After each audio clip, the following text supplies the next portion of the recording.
Nunca ascenderás a la cumbre. Renata lo espetó con esa sonrisa que adoptaba cuando creía ser ingeniosa, la misma mueca que me dedicó al adjudicarse el éxito de la cuenta El Roble, la idéntica cuando se aseguró de mi exclusión de la reunión de estrategia trimestral. Mi nombre es Javier Mendoza. Tengo 31 años y he sudado la gota gorda en Grupo Financiero Cúspide, en el corazón de Reforma, durante 7 años. Ingresé como analista recién egresado de la universidad y escalé hasta asociado senior. Gestiono carteras para clientes de alto patrimonio, esos que no titubean ante inversiones de 8 cifras en pesos. Soy competente en mi labor, quizás en exceso. Renata Castillo se sentó frente a mí en la sala de conferencias, sus dedos pulcros tamborileando sobre la mesa de caoba. Llevaba 5 años en la compañía, habiendo llegado como contratación externa de una firma boutique en Guadalajara. De algún modo, consiguió ascender a asociada senior en solo 18 meses. Tenía las amistades adecuadas, el apellido que abría puertas y, por lo visto, la férrea voluntad de aplastar a cualquiera que se cruzara en su camino. Los socios buscan personas con perfil de liderazgo, prosiguió, su voz teñida de ese matiz de superioridad que reservaba para quienes consideraba inferiores, alguien que capte la visión global. Mantuve mi semblante impasible. Debatíamos sobre el puesto de vicepresidente que recién se había liberado, el ascenso por el que yo había luchado durante 3 años, el mismo que ella había codiciado desde el momento en que pisó esa oficina. Este trimestre generé más ingresos que cualquier otra persona en nuestra división, dije en voz baja. Los ingresos son solo números, Javier. Los socios necesitan a alguien en quien puedan confiar en la sala de juntas, alguien que encaje en la cultura. Ahí estaba. El lenguaje codificado que significaba que no pertenecía, que no era uno de ellos, que mi origen de clase media y mi educación en una universidad pública siempre me marcarían como un forastero en su mundo de clubes exclusivos y conexiones heredadas. Asentí lentamente, como si considerara sus palabras, como si estuviera de acuerdo con su evaluación, pero algo frío se instaló en mi pecho, una claridad que nunca antes había sentido. Después de la reunión, regresé a mi oficina y cerré la puerta, abrí mis archivos de clientes, años de trabajo meticuloso y construcción de relaciones. La cuenta El Roble por sí sola valía 120 millones de pesos en activos bajo gestión. El fideicomiso Águila Real aportaba otros 80 millones. Yo había forjado estas relaciones desde cero. Había ganado cada peso de comisión a través de noches largas y estrategias cuidadosas. Abrí mi laptop y empecé a teclear. Un correo electrónico a mi cliente más importante, solo para saludar. Nada inusual, solo manteniéndome conectado, pero al enviar noté algo extraño. Una notificación en mi pantalla mostraba que Renata había accedido a los archivos del Roble hacía 20 minutos, archivos que no tenía por qué revisar. Siempre fui del tipo de trabajar con la cabeza baja y cumplir. Crecí en Puebla, mi padre manejó un camión de reparto durante 32 años. Nunca faltó un día, nunca se quejó. Me enseñó que el respeto se gana con consistencia e integridad. Mi madre trabajaba turnos nocturnos en el hospital, llegaba a casa exhausta, pero jamás amargada. Sacrificaron todo para enviarme a la universidad. Cuando llegué a Cúspide, pensé que el trabajo duro sería suficiente. Pensé que si simplemente superaba a todos los demás, el reconocimiento vendría. Durante los primeros años pareció funcionar. Gané buen dinero, recibí bonificaciones decentes, incluso obtuve elogios de los socios senior. Pero en algún momento empecé a notar las barreras invisibles, las conversaciones que se interrumpían cuando entraba en una sala, las reuniones con clientes a las que no me invitaban, incluso cuando involucraban mis cuentas, la forma en que ciertos colegas parecían deslizarse sin obstáculos que a mí me tomaban meses superar. Renata había llegado como un torbellino. Confiada, bien conectada, implacable. Tenía esa habilidad para volverse indispensable para los socios, siempre voluntariándose para proyectos de alto perfil, siempre disponible para copas después del horario y golf de fin de semana. En 6 meses, manejaba cuentas a las que a otros les llevaba años acceder. Empecé a prestar más atención a sus métodos, la forma en que se posicionaba en las reuniones para atribuirse el crédito de trabajos colaborativos, cómo socavaba sutilmente a los colegas cuestionando su juicio frente a los superiores, la forma en que recolectaba información sobre todos, almacenándola como munición. Hace 3 meses, descubrí que se copiaba a sí misma en mis comunicaciones con clientes. Cuando la confronté, afirmó que era para fines de coordinación, diciendo que los socios querían una mejor supervisión de todas las relaciones con los clientes. Pero verifiqué con otros asociados. Ella no se copiaba en sus correos. El mes pasado, la cuenta El Roble había generado una comisión particularmente grande, un complejo acuerdo de reestructuración que yo había negociado durante 6 semanas de cuidadosa gestión de relaciones. Cuando los socios anunciaron los resultados trimestrales, Renata, de alguna manera, recibió el mismo crédito por el éxito. Aparentemente, había proporcionado orientación estratégica en la estructura del acuerdo. Encontré mi nombre eliminado de las diapositivas de la presentación. Mi análisis había sido rebautizado como trabajo colaborativo. Cuando pregunté a mi supervisor directo, parecía genuinamente confundido, como si los cambios se hubieran hecho por encima de su cabeza. Las señales de advertencia habían estado ahí durante meses, correos electrónicos sin respuesta, invitaciones a reuniones que nunca llegaban, cenas con clientes donde mi asistencia de repente no era necesaria. Había racionalizado cada incidente. Me había dicho a mí mismo que estaba paranoico, pero sentado en esa sala de conferencias, escuchando a Renata explicar por qué nunca llegaría a la cima, finalmente entendí que esto no se trataba de rendimiento o cualificaciones. Esto se trataba de control. Ella me había estado aislando sistemáticamente, posicionándose como mi reemplazo. El juego había estado amañado desde el principio. Simplemente no me había dado cuenta de que lo estaba jugando. La reunión de socios estaba programada para el viernes por la tarde. Para el jueves por la mañana sabía que no estaría en esa sala. El correo electrónico llegó del socio senior, licenciado Armando Solís, a las 9:00 am. Corto y directo: Javier, gracias por tu dedicación continua. Hemos decidido avanzar con Renata para el puesto de VP. Tus contribuciones a la firma siguen siendo valoradas. Lo leí 2 veces, luego cerré mi laptop y caminé hacia la ventana. 43 pisos abajo, la Ciudad de México zumbaba con su caos habitual. Gente apresurándose a reuniones, persiguiendo acuerdos, construyendo carreras, todos ellos creyendo que el mérito importaba. No estaba enojado, el enojo habría sido más fácil. Lo que sentí fue algo más profundo y frío, una comprensión completa de cuán ingenuo había sido.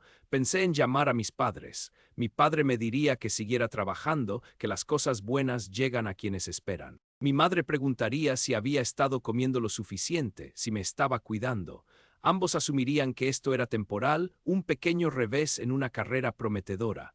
Pero ahora lo sabía mejor. Esto no era un revés. Este era el sistema funcionando exactamente como fue diseñado. El resto del jueves lo pasé revisando mis archivos, 7 años de trabajo, cientos de relaciones con clientes, millones de pesos en ingresos generados. Todo a punto de ser transferido a alguien que había dedicado más tiempo a la política que a hacer su trabajo. Esa noche tomé algo con mi compañero de universidad, Miguel, quien trabajaba en cumplimiento para otra firma. Nos encontramos en un bar tranquilo en la colonia Condesa, lejos de la habitual multitud financiera. Pareces como si alguien hubiera muerto, dijo después de que pedí mi segundo mezcal. Le conté sobre el ascenso, sobre Renata, sobre la forma sistemática en que me habían apartado. Miguel escuchó sin interrumpir, asintiendo ocasionalmente como si hubiera escuchado historias similares antes. ¿Sabes qué es lo gracioso?, dije finalmente. Ella tenía razón, nunca llegaré a la cima, no en cúspide. Entonces, ¿qué vas a hacer? Miré mi vaso, observando el líquido ambarino atrapar la tenue luz del bar. Voy a dejar de fingir que esto se trata de justicia. Miguel levantó una ceja. Significa que Renata quiere jugar. Es buena en los juegos, pero cometió un error. ¿Cuál? Cree que sigo jugando según las reglas. Terminé mi bebida y dejé efectivo sobre la mesa. Miguel trató de hacer más preguntas, pero yo ya había dejado atrás las explicaciones, las justificaciones, el importarme lo que cualquiera pensara sobre lo que vendría después. A la mañana siguiente, entré a la oficina con absoluta claridad. Sabía exactamente lo que iba a hacer. Sabía exactamente lo que Renata había estado ocultando y sabía exactamente quién estaría más interesado en escucharlo. Ella me había dicho que nunca llegaría a la cima. Tenía toda la razón, pero había olvidado algo importante sobre las personas que no tienen nada que perder. Dejamos de jugar a la defensiva. La cena de celebración fue en el claustro del Virrey. Nada más que lo mejor para la nueva vicepresidenta de Cúspide. Los socios habían reservado un comedor privado, completo con servicio de champagne y vista al Ángel de la Independencia. Yo había sido invitado por cortesía, un último gesto antes de mi inevitable desvanecimiento en la irrelevancia corporativa. Llegué temprano y tomé asiento cerca del fondo. Observé cómo los socios entraban, estrechaban manos y charlaban sobre sus planes de fin de semana en Valle de Bravo. Renata entró como la realeza, luciendo un vestido negro que probablemente costaba más que el alquiler mensual de la mayoría de la gente. Se movió por la sala con facilidad practicada, aceptando felicitaciones y haciendo promesas sobre su visión para el departamento. Javier dijo cuando finalmente me notó, me alegro mucho de que pudieras venir, no me lo perdería. Estudió mi rostro, buscando señales de amargura o derrota. Al no encontrarlas, su sonrisa vaciló ligeramente. Espero que no haya resentimientos. Los socios tomaron su decisión basándose en lo mejor para la firma. Claro, dije, eres exactamente lo que buscaban. La cena transcurrió como se esperaba. Discursos sobre liderazgo y visión, brindis por el éxito futuro. Renata aceptó todo con humilde gracia, la imagen perfecta del logro merecido. Durante el plato principal me excusé y fui al baño de hombres. Pero en lugar de regresar al comedor, hice una llamada telefónica. Habla Ricardo Durán, abogado. Licenciado Durán, mi nombre es Javier Mendoza. Trabajo con su esposa en Grupo Financiero Cúspide. Hubo una pausa. ¿Está todo bien? ¿Le pasó algo a Renata? No exactamente, pero creo que debería saber que su esposa ha estado teniendo una aventura con el socio senior, licenciado Armando Solís, desde hace unos 8 meses. El silencio se extendió por casi 10 segundos. Disculpe, ¿quién habla? Alguien a quien le importa la verdad. Revise sus estados de cuenta de tarjeta de crédito de los últimos 6 meses. Los cargos del Hotel St. Regis cada martes por la tarde, las joyas de BVL Gary que le dijo que eran un regalo de un cliente, los viajes de fin de semana a Puerto Vallarta que supuestamente eran reuniones con clientes. Pude escucharlo respirar al otro lado de la línea. ¿Por qué me dice esto? Porque su esposa acaba de destruir mi carrera y porque usted merece saber con quién está casado. Colgué y regresé a la cena. Renata estaba en medio de otro discurso sobre el trabajo en equipo y el éxito compartido. Esperé a que terminara, luego me puse de pie y levanté mi copa. Por Renata, dije, que obtengas todo lo que te mereces. Ella sonrió y levantó su propia copa, sin captar la ironía en mi voz. El resto de la mesa se unió al brindis, ajenos a que acababa de encender una mecha que quemaría todo lo que ella había construido. Después de la cena, saqué un sobre y lo coloqué junto a su copa de champagne. ¿Qué es esto?, preguntó. Mi carta de renuncia, efectiva inmediatamente. Sus ojos se abrieron. Javier, no tienes que hacer esto, podemos trabajar juntos. Estoy segura, podríamos haberlo hecho, pero tenías razón en una cosa. Nunca llegaré a la cima, no aquí. Me puse de pie para irme, luego hice una pausa.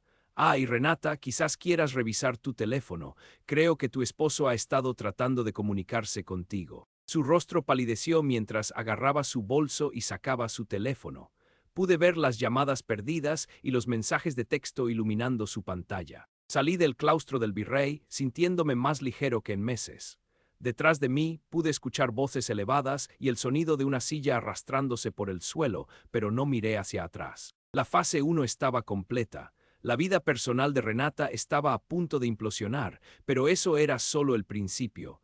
Su destrucción profesional requeriría un toque más delicado. Menos mal que había pasado los últimos 3 días preparándome exactamente para eso. Pasé el sábado por la mañana en mi departamento organizando 7 años de documentación. Archivos que había copiado antes de entregar mi laptop de la empresa. Cadenas de correo electrónico que contaban una historia muy diferente a la que Renata había estado vendiendo a los socios. El romance con el licenciado Solís era solo la transgresión obvia. Lo que descubrí era mucho más profundo. Durante los últimos 2 años, Renata había estado ejecutando un esquema sofisticado. Había estado dirigiendo a clientes de alto patrimonio hacia productos de inversión específicos que generaban honorarios inusualmente altos. Productos que casualmente eran gestionados por sus antiguos colegas de su firma anterior en Guadalajara. A cambio, recibía comisiones disfrazadas de honorarios de consultoría pagados a una empresa fachada que había registrado en un estado del norte.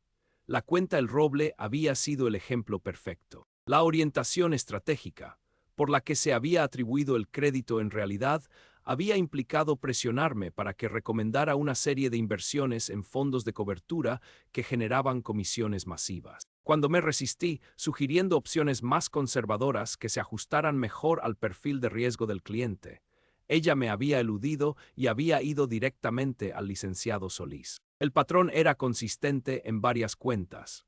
Productos financieros complejos que enriquecían a Renata y a sus cómplices mientras exponían a los clientes a riesgos innecesarios. Había estado jugando con el dinero de otras personas y embolsándose las ganancias. Había empezado a notar las irregularidades hace meses, pero no había conectado todas las piezas hasta esta semana. Noches tardías dedicadas a cotejar confirmaciones de operaciones con estados de cuenta de clientes, rastreando flujos de dinero a través de bases de datos corporativas, construyendo un caso que sería imposible de desestimar o explicar. El domingo por la noche hice otra llamada. División de Cumplimiento de la Comisión Nacional Bancaria y de Valores, CNBV. Me gustaría denunciar fraude de valores en un asesor de inversiones registrado. El oficial de atención fue profesional pero exhaustivo. Proporcioné el nombre completo de Renata, la información de su empleador y un resumen detallado del esquema de comisiones. Expliqué que tenía evidencia documental de las violaciones y estaba preparado para proporcionar testimonio de testigo. Puede enviarnos por correo electrónico la documentación de respaldo que ya tiene preparada. Tendrán todo en una hora. Pasé la noche del domingo subiendo archivos al portal seguro de la CNBV. Registros bancarios que mostraban la empresa fachada en el estado del norte, cadenas de correo electrónico discutiendo los acuerdos de honorarios, confirmaciones de operaciones que demostraban el patrón de recomendaciones inadecuadas, estados de cuenta de clientes que mostraban el impacto en el rendimiento de la cartera. Para el lunes por la mañana, también había contactado a la Asociación Mexicana de Intermediarios Bursátiles, AMIB, y a la Fiscalía General de Justicia de la Ciudad de México. 3 investigaciones separadas que abordarían el caso desde diferentes ángulos, haciendo imposible para Cúspide contener el daño a través de sus conexiones políticas habituales. Pero no había terminado. Las investigaciones de fraude corporativo podían tardar meses o incluso años en desarrollarse. Necesitaba algo más inmediato. El lunes por la tarde llamé a la oficina del licenciado Ricardo Durán. Licenciado Durán, soy Javier Mendoza. Hablamos el viernes por la noche. Señor Mendoza, quiero agradecerle por haberme informado de este asunto. Tenía toda la razón sobre las actividades de mi esposa. Lamento que tuviera que enterarse de esta manera. De hecho, quizás me salvó de algo mucho peor. He estado revisando nuestras cuentas financieras conjuntas y he descubierto algunas irregularidades que me preocupan. Grandes depósitos en efectivo que no coinciden con sus ingresos declarados, cuentas de inversión de las que no estaba al tanto. Sonreí. Ricardo Durán era uno de los abogados de divorcios más implacables de la Ciudad de México. Si alguien podía desentrañar la telaraña financiera de Renata, sería él. Eso suena a algo que debería discutir con su empleador, sugerí. Especialmente si esos depósitos pudieran representar ingresos no declarados de actividades comerciales. Eso es exactamente lo que estaba pensando. De hecho, creo que me pondré en contacto con su departamento de recursos humanos a primera hora de mañana por la mañana. Perfecto. Mientras los investigadores federales construían su caso metódicamente, el propio esposo de Renata atacaría desde dentro. Su matrimonio, su carrera y su libertad estaban a punto de desaparecer simultáneamente. Ella me había dicho que nunca llegaría a la cima, pero había olvidado que a veces los ataques más devastadores provienen de abajo. El martes por la mañana llegó con la lluvia de octubre rayando las ventanas de mi departamento. Preparé café y revisé las noticias en mi teléfono, esperando que cayera la primera ficha de dominó. Sucedió a las 9:47 a.m. Un mensaje de texto de mi excolega Sofía. Dios mío, Javier, el esposo de Renata está en la oficina con recursos humanos y los socios. ¿Qué diablos está pasando? Serví una segunda taza de café y abrí mi laptop. Desde la mesa de mi cocina, observé cómo 7 años de planificación cuidadosa llegaban a su conclusión. Ricardo Durán no era cualquier abogado de divorcios. Era un exfiscal federal especializado en casos financieros complejos.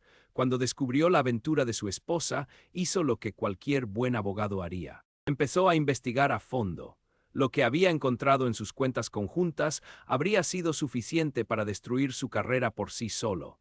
depósitos inexplicables que sumaban casi 3 millones de pesos en los últimos 18 meses. Dinero que claramente representaba ingresos no declarados de su esquema de comisiones.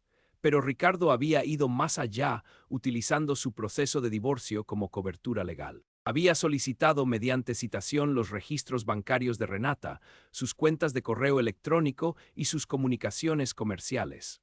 Todo lo que yo había proporcionado a los investigadores federales. Ahora lo estaba presentando directamente a la alta gerencia de Cúspide. La belleza de la situación residía en su elegancia legal. Ricardo no estaba tratando de dañar la carrera de su esposa. Simplemente estaba tratando de determinar su verdadero patrimonio neto para fines de división de activos. El hecho de que su investigación expusiera un fraude masivo de valores era solo un desafortunado efecto secundario. Mi teléfono zumbó con otro mensaje de Sofía. Los socios convocaron a una reunión de emergencia. Renata parecía que iba a vomitar. Caminé hacia mi ventana y miré a la calle. En algún lugar de la ciudad, Renata estaba sentada en una sala de conferencias viendo cómo su vida se desintegraba en tiempo real.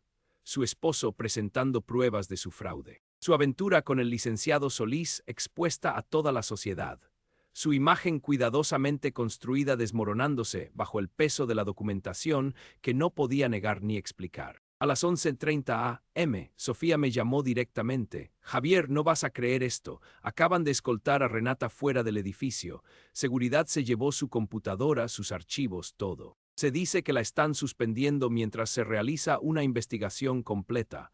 Eso es terrible, dije, tratando de mantener la satisfacción fuera de mi voz. Hay más. El licenciado Solís también ha sido puesto en licencia administrativa.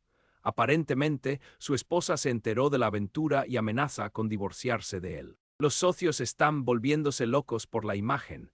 Hice ruidos de simpatía apropiados mientras Sofía continuaba con el chisme. Cómo Renata había intentado alegar que la estaban incriminando, cómo había exigido hablar con los otros socios en privado, cómo finalmente se había echado a llorar cuando le dijeron que la desvinculaban con efecto inmediato. Después de colgar con Sofía, llamé al oficial de cumplimiento de la CNBV que había sido asignado a mi caso.